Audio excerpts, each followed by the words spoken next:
አላህን በምን ቃል እንገልጸዋለን? አልহামዱሊላህ ከማለት ውጭ ሌላ ምንም የምንለው ነገር የለም። አልহামዱሊላህ ረቢል ዓለሚን። አፍናንን የማውቃት አለ ብዬ አላስብም። ብዙዎቻችን እዚህ ሶሻል ሚዲያ ላይ እናውቃታለን። በትዕግስቷ በሶብሯ ብዙዎቻችን ልባችንን የነካችን ጠንካራ እህታችን ነበረች። አፍናን የዛሬ 2 ዓመት አካባቢ የካንሰር በሽታ ተጠቂ ነበረች። ታዲያ ይህንን አስመልክቶ ሁላችንም ሶሻል ሚዲያ ባጋራ ነው የየበኩላችሁን ኃላፊነት እንድትወጡ ከጎኗ እንድትቆሙ ጥሪ አቅርበንላችሁ ነበረ። አልহামዱሊላህ ሁላችሁም በዱዓ አንዱን በመችሉት አቅም ከጎናው ቆማችሁ ነበረ። ታዲያ ወደ እንደ ሀገር ሄዳ አንድ እግሯን ተቆርጣ ተመልሳ ነበረ። እንደዛም ሆና ግን የትዕግስቷን ጥግና ሶብሯን ፊቷ ላይ እናየው ነበረ። በጣም ሳቂታ የሆነች ልጅ ነበረች። ታዲያ ትናንትና ባጋራችን ቪዲዮ ላይ ነገ ውጤቴን አገኛለሁኝና ሁላችሁም ዱዓ አድርጉልኝ ብላ ነበረ። ዛሬ ባካፈለችን መሰረት ደግሞ ከካንሰሩ ሙሉ ለሙሉ ነፃ መሆኗን ነው ያሳወቀችን።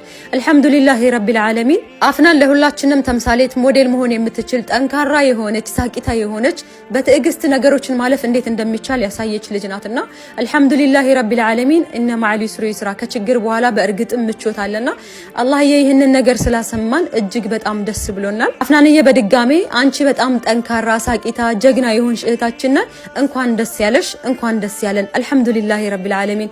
አላህን በምንም ቃል እናመሰግነው አንችልም ኢላ አልহামዱሊላህ ከማለት ውጭ።